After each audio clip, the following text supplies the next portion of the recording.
there's so many solutions out there that are so much user friendly from a UX perspective. And to apply that to the sports betting and casino industries, I think we're going to keep seeing more and more of that. And when you look at some of the startups, what they have is their product is 10 times better than the other products in the market. They just need to understand how to get that market share. You're listening to 15M Mastery, a show that empowers you with insights from the leading iGaming experts to enhance your personal or business performance. The show is brought to you by tech-driven affiliate and media company Already Media, and supported by the AI-powered data analytics platform Blask. Yo Investments, a fund manager investing in outstanding people who are disrupting the iGaming, fintech, and crypto industries. And BC Game, the multi-award winning crypto casino with a player-centric approach. Hello and welcome back to 15M Mastery. Today we have Perry Smith, an advisor and iGaming industry expert and former CEO of Pinnacle Sports. This is the second of 3 episodes with Perry's. In this one, we will discuss strategies to improve product design, user experience, and overall creativity in an industry that often repeats its past successes. I'm looking forward to learning from you today, and welcome back, Paris. Thank you. Happy to be back. So, iGaming market keeps growing, but yet many products are very similar. What stops companies from creating truly new experiences? I think I can speak for myself. When you're in the bubble, you are so focused on maximizing what's working. You're so focused on, for example, within Pinnacle, why would we start a whole new sport product when if we just improve the European football product minutely, it's going to bring back, such a higher return on investment. So it's resourcing. It's the additional regulatory requirements. You have your bandwidth, you have your IT teams, you have your roadmap, and then all of a sudden you have a series of things that come in from a regulator out of the blue, and you have to put those in place because then you're looking at reputational damage and regulatory fines. So, it's always this, you're trying to balance maintaining what you currently have versus becoming more innovative and adding new concepts to your product. Yeah, I really like what you just said. And, being like an investor now, visionary advisor, what lessons about user experience we can borrow from other industries like streaming or tech? What are the benefits iGaming have not adopted yet? Yeah, there's a lot, I think. And, it's not even as much as other industries. I feel like it's the next generation.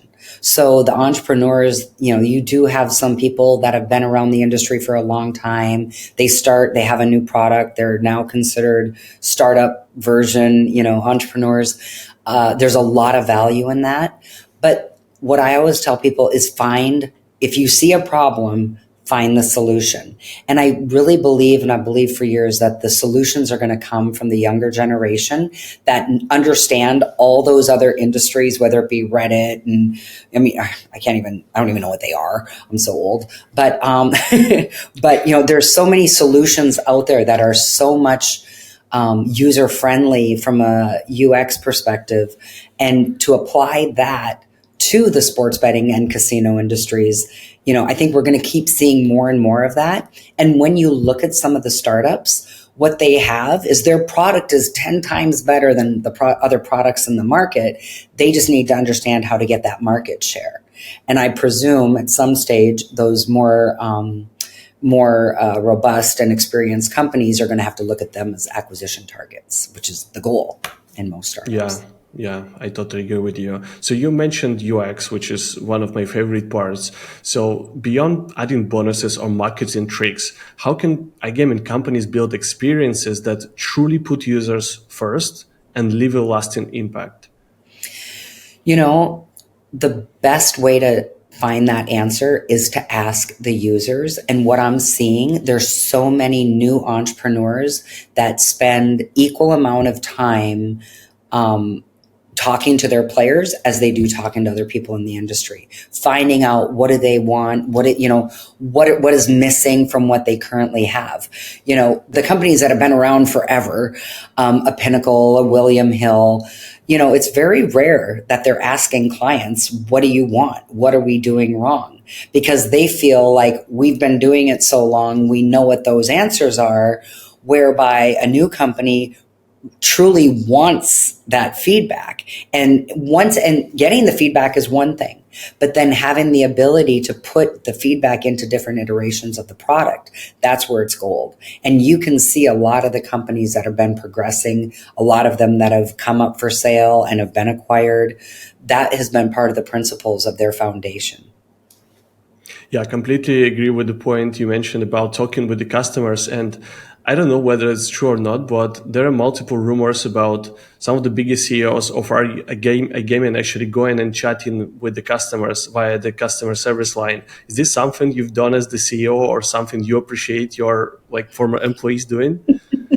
I started out taking bets. So way back in my first job, I knew all the players. When I moved over to Pinnacle, the players knew who I was, so they would ask for me directly. And that's where I would get all the best information. I would add them on Skype, whatever. I was always available. And when there were big problems, I would tell IT before IT would know, in many cases, because the clients would call me directly and tell me. And it's so important. The customer is the business. I'm a firm believer in people are your business. The internal people, they made who I was, and the external customers, they're the ones that allowed us to operate in the capacity that we did. So, that is, I think, once you kind of going back to being humble, once you can get in there and understand managers, if you look at the breakdown, you have executives, you have your senior managers, your managers, and then you've got your employees on the ground. I would always spend time with my employees, because they're the ones that are talking to the clients directly, right? And once a client tells you something's wrong, then you tell the manager. A lot of times management feels like that's a weakness, that there's a problem and they didn't solve it. So they want to cover that problem. And so it's important to really drill down. It's a fine line between micromanagement and being, just caring about management. And I always found when I would try to go too high as a leader, I would miss out on a lot of critical information. Yeah, it sounds like a true leadership advice for all the people listening out there on how to build a scalable leadership structure, but at the same time not to lose the value-driven approach coming all the way from your customers. Yeah. It leads me to my next question. So once you got these insights and you're thinking about, okay, this is the improvement, or like a set of small improvements which you should take, this could lead you to a big risks of changing the whole player user experience. How do you manage these big risks and understanding whether certain insights worth being implemented or not? Well, I guess one of the risks is the feedback that you're getting is self-serving. So you have to sift through, what is somebody saying, especially within Pinnacle? Oh, your limits are so low. Yeah, but you actually, we know where you're getting your information. We're not going to increase your limits just for you, because we know we know your angle per se. But it's really about just, determining. We had, a team that would just a player improvement, user improvement program. And we'd really look at it holistically and figure out what were the solutions that were brought to us and the issues that were brought to us that would provide the best value for the customer, for the business, in order to implement and integrate in. So, you have to do that little risk analysis for whatever ideas come across the table. And then the other thing is, everything is very departmentalized. This is like real talk. So you say, to the marketing team, or the, you guys, the bonusing, you're not do, or the payments team, you're not doing the withdrawals fast enough. So the marketing team wants people to get their money, and then they're complaining because the withdrawal is slow, but the payments team doesn't want to make a mistake. So, they're creating a negative perception within the industry. However, you need to make sure that everybody is aligned, and you're not creating too high of a risk, sending out money when could be an issue, for example. Maybe games aren't graded. Let me use esports. A lot of times esports, there might have been a misgrade because the information, the data wasn't as accurate as some of the other sports. So you have to wait a half hour before you grade that. Then the operations team and the marketing team are like, oh, people are going to say that we're slow walking the payment. But the reality is, the sports betting team is like, or we could pay everything out and be sitting there with $100,000 worth of money that shouldn't have been paid out, right? So it's to really align all the different areas. And that's probably the biggest challenge. And then don't even get into the marketing versus the legal, right? And the compliance issues. So it's important to have a very flat structure of communication, that everybody can be on the same page and understand the different risks that are associated with the decisions that are made in order to create the best user experience. But how do you build these teams where people, they feel safe trying new ideas, and like how to measure the track of innovation in the organization beyond just revenue? Yeah. Metrics is I'm a huge supporter of different metrics, and it's really, and of course, when people create metrics, it's usually to show how great they're doing. So, eventually we hired a special person that was doing all the analytics, and then they had a more broad view, and it was that helped a lot. That was right when I was leaving. And I'm assuming it went well after I'd left as well. But, it's really, you need the executive leadership to work closely together, because if they're in a silo, then they're going to be protecting different areas within the organization that are actually hurting. Usually it's reputational damage, isn't it? When you're not making those right decisions. Yeah, I love it. I think the last question for this episode is about the regulation, and I think we've spoken about it briefly during that one. And you mentioned there is a certain limit of creativity when it comes down to regulation. And sometimes, the people are saying that regulation is pushing creativity back. So do you think there can be any examples that show that actually these limitations are leading to a better user experience or a new types of products as the result? I don't know if I've seen that. But what I have seen is companies embracing regulations and creating startups to support that, right? I think that's the part of innovation that's going to start creeping up on us, where, there's somebody's following what the regulations are doing. And, for lack of a better term, you have a widget that companies can acquire, put in place, so they're following the regulation and not hindering their own internal innovation and their own internal timelines.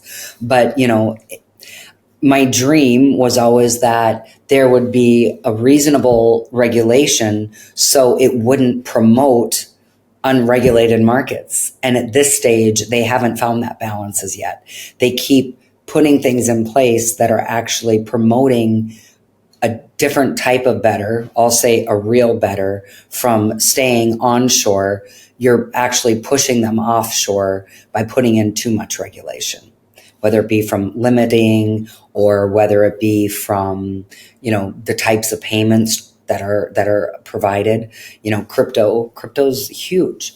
If they were to regulate crypto, I think a lot of the business would come back onshore. But if you don't allow it, where would they go? They have to go to an unregulated or pre-regulated market. Yeah, I agree with you. There's been a very heated conversation a while ago, end of last year, about responsible gambling. I just want to hear your quick take here. So many people say that responsible gambling is not actually just like a marketing trick, but like a part of successful business strategy, right? And Mhm. your take on regulation kind of leads me to thinking that you think that's a part of it, right? So what's your take on responsible gambling? Is this marketing or it's a smart business strategy? Well, I think, the reality is everybody wants the long play in this game, right? And responsible gaming, there's nothing wrong with it. It's when regulators are enforcing, like, you can only bet $50 a day. Well, that doesn't make sense because my income that I have, I should be able to bet $200 a day or whatever I want, quite honestly. So it's a case of, I think responsible gaming is very important. I think that through the AI, there's a lot more that can be done through responsible gaming. If I can see that somebody's a sharp bettor within two bets, I'm pretty sure I can see within a small period of time that somebody has a problem gambling. Just, there's so much information that's out there for us right now.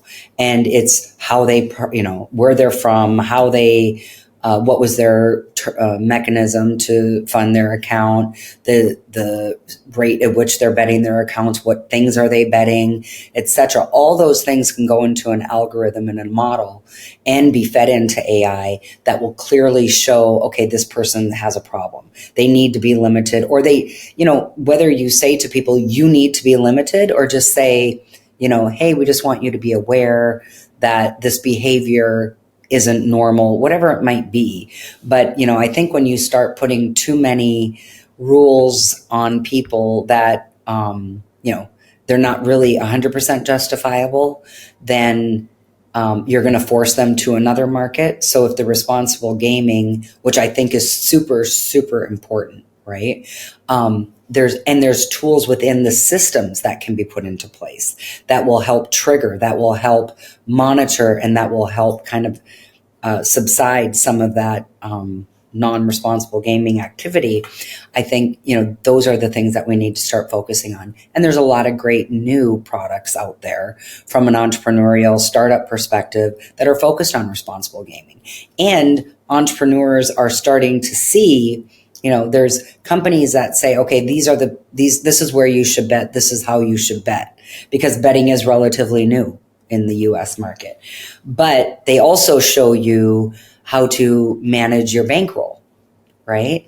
And those are things that are part of the responsible gaming, educating people.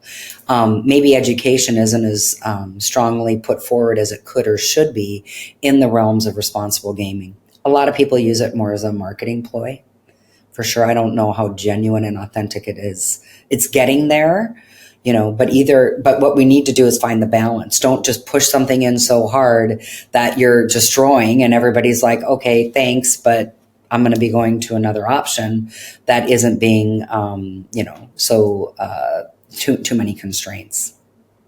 Yeah, thank you so much for sharing your thoughts. I think your answer was truly remarkable and very inspiring for many companies out there how to tackle this technique. And this is an amazing episode. And thank you so much for your time today, Paris. Thank you.